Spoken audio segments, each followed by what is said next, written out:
কেমন আছো বন্ধুরা? আশা করি তোমরা সকলেই ভালো আছো আর সুস্থও আছো। যে যেখান থেকে আমার এই ভিডিওটি দেখছো তোমাদের সকলকে জানাই অনেক অনেক শুভকামনা আর অনেক ভালোবাসা। তোমাদেরকে সাথে নিয়ে আজকে একটা খুব সাধারণ এবং ভীষণ পছন্দসই, সকলেরই হয়তো এমন একটি রান্না দেখাবো। চাল আর ডাল দুটোকেই সমপরিমাণে নিয়ে নিয়েছি। এখানে আমি নিয়েছি গোবিন্দভোগ চাল আর তার সাথে নিয়েছি মসুর ডাল।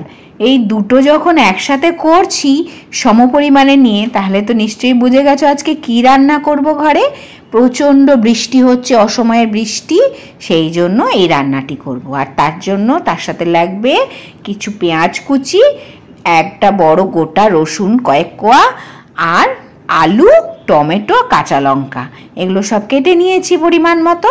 আর এখানে নিয়ে নিয়েছি একটা জায়গায় বেশ খানিকটা গোটা মশলা। তার মধ্যে দুটো তেজপাতা আধখানা করে নিয়েছি, দুটো শুকনো লঙ্কা গোটা অবস্থায় রয়েছে, 5টা গোলমরিচ, 3টে এলাচ, আর এক দানা দারুচিনি, আর একটা বড় এলাচ, মানে যেটাকে আমরা বলি ছোট এলাচ, সেই এলাচ। আমি ওটা এলাচ বলেছি, ওটা লবঙ্গ। এই সব কিছু নিয়ে এবং সাথে জিরে, সাদা জিরে।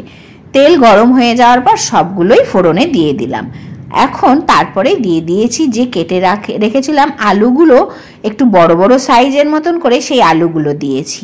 এখন সেই আলুটা খানিকটা ভাজা হয়ে যাওয়ার পরে দিয়ে দিলাম পেঁয়াজ কুচি, রসুন, আর কেটে রাখা 4 ফালি টমেটো।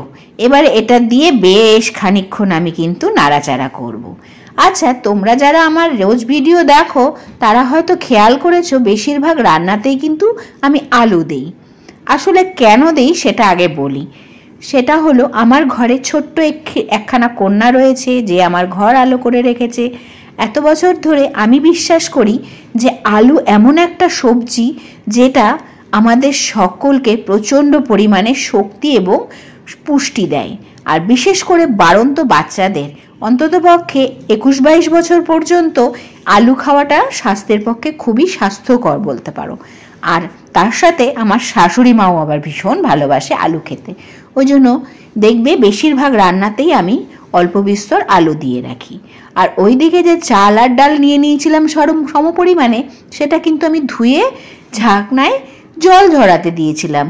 তোমরা চাইলে রোদেও শুকিয়ে নিতে পারো একটু, তবে বেশি ঝরঝরে করবে না, জলটা ঝরলেই হবে। সেটাও দিয়ে দিলাম, দিয়ে বেশ খানিকক্ষণ সেটাকে ওই মশলাগুলোর মধ্যে নাড়াচাড়া করলাম। বেশ খানিকটা হয়ে যাওয়ার পর একটু হলুদ লবণও দিয়ে দিয়েছিলাম। তারপরে আবার খানিকক্ষণ চাল ডালটাকে ওই মশলাগুলো আলুগুলোর সাথে ভাজলাম। তারপরে দিয়ে দিলাম গরম জল। ভেজে যখন দেখলাম আর চালটা ফটফটে সাদা হয়ে আসছে, তখন দিয়ে দিলাম গরম জল।